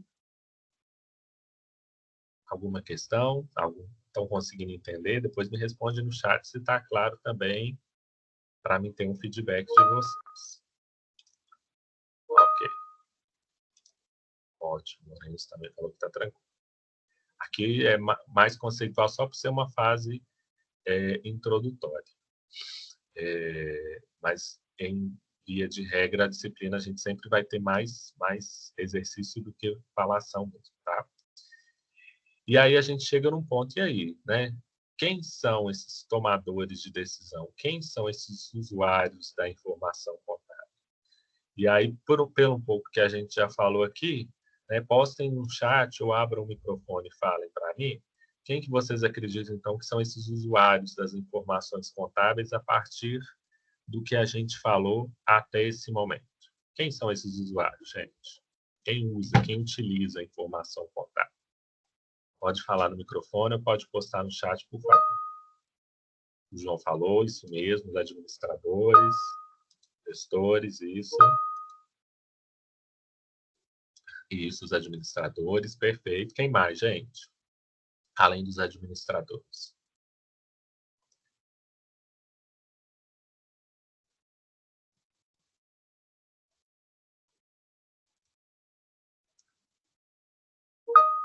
Os contadores, isso mesmo, João Vitor, isso mesmo. Assim, o principal não tem como, né, gente? São vocês. Vocês, né, que vão ser administradores é que vão tomar essa decisão. O João Vitor também trouxe o investidor, peraí, vou investir nessa empresa, mas o que está mostrando o resultado dela? Né? Qual que é o prejuízo, o lucro ou prejuízo que ela teve em um determinado período? Então, são vários os usuários da informação contábil. Para a gente perceber isso e visualizar, eu vou dar aí 5 ou até menos, né, para vocês fazerem esse exercício. E aí vou chamando algumas pessoas aqui para fazer a correção e ver o que vocês marcaram. Então, vou dar aí, acho que 4 minutinhos, agora 9h10, quando for 9h14, a gente já corrige. Marcar verdadeiro ou falso. Dessas pessoas, verdadeiro ou falso, são ou não são usuários da informação emitida pela contabilidade? Querem saber sobre a contabilidade de alguma empresa ou não? Então, o cliente quer saber sobre lucro ou prejuízo que o seu fornecedor tem? Quer pedir o balanço dela por algum motivo? Sim ou não? Só marcar verdadeiro ou falso e a gente corrige aí 9h14 e eu vou chamando as pessoas para falar o que vocês marcaram. Se marcou verdadeiro ou marcou falso.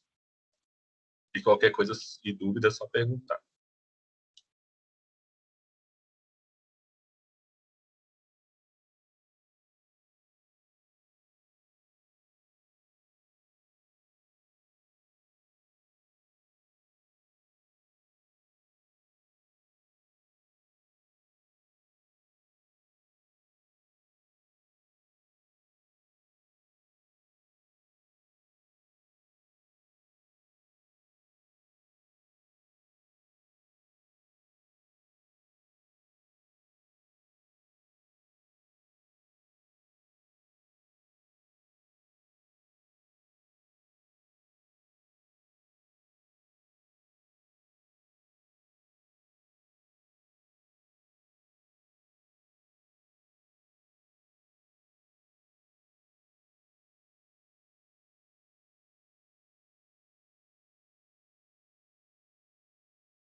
Vamos corrigir, então.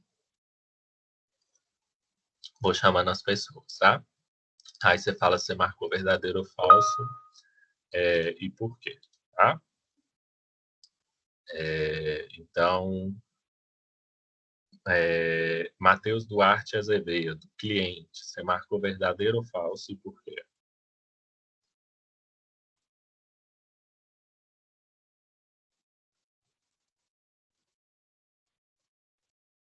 Matheus Duarte.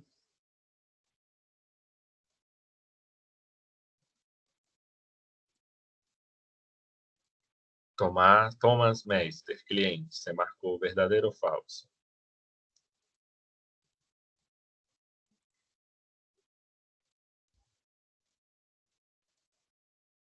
Thomas, tá aí? Opa, falou aqui. Marcou falso. Você marcou falso por quê?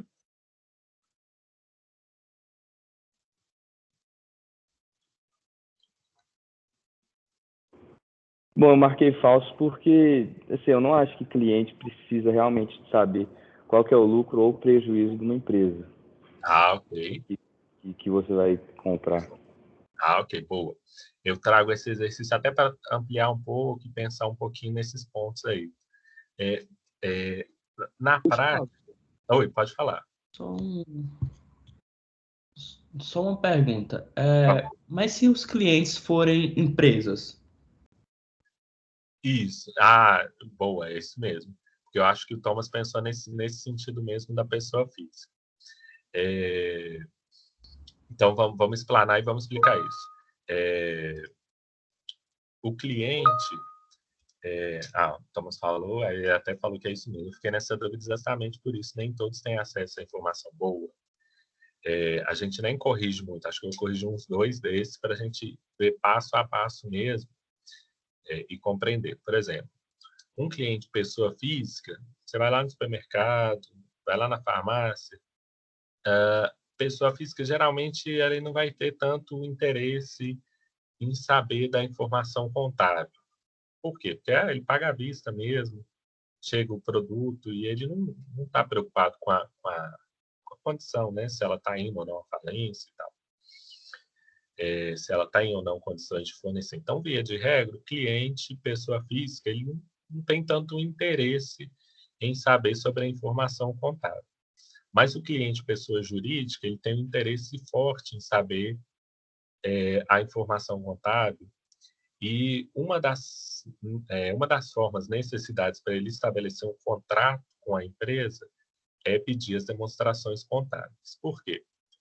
Porque, pensa, você, fornecedor dele, né, ele é seu cliente. Se ele está estabelecendo um contrato com você, ao mesmo tempo, ele está comprometendo o produto final dele. Vamos supor que você fornece matéria-prima para ele. Então, ele precisa saber sua condição financeira, por quê?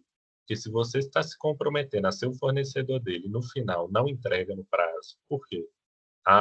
Porque eu estou numa situação financeira ruim, meus fornecedores já não me vendem mais se não for à vista ou adiantado. Porque eu estou até bem com os meus fornecedores, mas o problema é que eu tenho uma estrutura de pessoal, veio o Covid-19 e eu não tenho caixa guardado para pagar meus funcionários. Então, eu não vou ter mão de obra para fornecer os meus produtos, porque chegou, não tem mais venda, né? Por um período estava de isolamento social e não tenho como pagar meu pessoal. E até naquela altura, naquele mês, não tinha nenhuma legislação de suspensão de contrato de trabalho. Então, o cliente ele quer saber da pessoa jurídica, ele tem um interesse direto em saber da informação contábil, porque ele quer saber se a empresa está bem das pernas financeiramente, se ela tem reserva, e por aí vai, ok? Então, assim, pensando nessa perspectiva da pessoa jurídica, o Thomas até falou, pensei mais na pessoa física. E é isso mesmo, a pessoa jurídica, ela sempre vai te pedir o relatório contábil para fazer uma análise mesmo da informação e do cenário. Uma pessoa física pode querer saber dessa informação? Ela pode, assim, mas a gente, no dia a dia, a gente tem menos interesse. A gente pode saber Se, por exemplo, eu compro do fornecedor, supermercado e tal, mas como é que está o relatório dele de despesa com pessoal e tal? E aí, em termos de mais responsabilidade social mesmo, se pensar, poxa, né, vou comprar de outro supermercado, porque pessoal que paga para pessoal ali, sem nenhuma política de distribuição de lucros para os funcionários, de pagamento de previdência privada. Então, em termos de responsabilidade social, eu vou comprar mais de fulano ali que é mais responsável do que de ciclano, que aí é aquilo até de marketing, né, que vocês já comentaram, que o João Vitor comentou, que é também de responsabilidade social a partir, né, do marketing que a empresa divulga. Então, acaba que eu beneficio o funcionário, às vezes, né, tem empresa, tem caso e caso, porque eu estou querendo que o meu cliente entenda e compre de mim, em vez de, às vezes, pague até mais caro, e tem essa situação, do que do outro. Então, agrega valor ao meu produto, né, eu passar essa imagem. E aí, algumas pessoas físicas podem, sim, mas é menos comum mesmo, viu? Querer ter acesso. Como é que eu tenho acesso a isso? Se é uma empresa SA, de capital aberto, né? Eu vou encontrar isso facilmente no site da empresa, trimestralmente, todas as demonstrações contábeis dela. Se não, eu vou ter que, se a empresa é mais transparente, independente do tipo que ela vai estar no site dela. Se não, B, eu faço uma requisição. Todo fornecedor é obrigado a entregar o balanço? Sim, é uma condição comercial. Se ele não te entrega, ele está querendo esconder alguma coisa. Numa negociação, reajuste, a primeira coisa que ele vai pedir é seu balanço. Pensa, você está pedindo reajuste, seu lucro é 18%. Ok? Você está pedindo reajuste com uma margem de lucro de 18%, sendo que lá no seu breakdown de custos, ou seja, no seu detalhamento de custos, você está falando que sua margem de lucro é 8%, e o seu DRE já está mostrando que você tem 18%, tem algo aí errado. Se eu fraudar o meu balanço, meu DRE, se você fraudar, depois você está cometendo um crime mesmo de falsificação de documentos, porque o balanço do DRE está assinado por você, administrador, pelo contador. Você está fraudando um documento mesmo. E aí, nesse cenário, depois você pode responder por um crime, fornecimento de documento falso para o seu cliente. Então, não façam isso. Assim, é perigoso demais para você correr esse risco. E aí o balanço vai ser solicitado no reajuste pelo seu cliente. Você está pedindo reajuste com uma margem de 18, sendo que você falou para o cliente que você trabalha com uma margem de 8, que você está muito ruim, então está inconsistente também. O início do fornecimento, para saber se ele realmente vai ter condições de fornecer o produto anualmente ou de 2 em 2 anos, para verificar, peraí, ele está me fornecendo e ele é meu único fornecedor.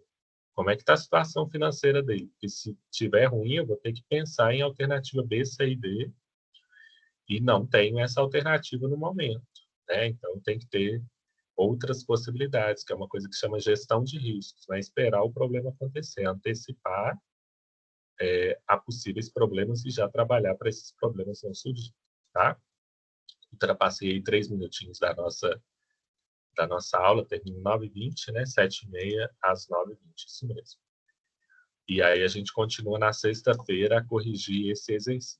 Tá? É uma disciplina bem prática, como vocês estão notando, né? No primeiro slide falei um pouquinho mais, mas bem conectado com a formação, e nos exercícios ajuda a aplicar isso e a pensar e refletir sobre esses pontos. Tá? Então, na próxima aula, sexta-feira, 7h30 da manhã, a gente começa pela letra B, governo, e eu vou chamando as outras pessoas para corrigirem também. Tá? Muito obrigado a todos, gente. Boa semana. E até sexta-feira, que a gente consiga fazer um excelente uso da contabilidade para a tomada de decisão mesmo, tá? Então, até sexta-feira, na verdade, né? Até sexta-feira. Bom dia, então, gente.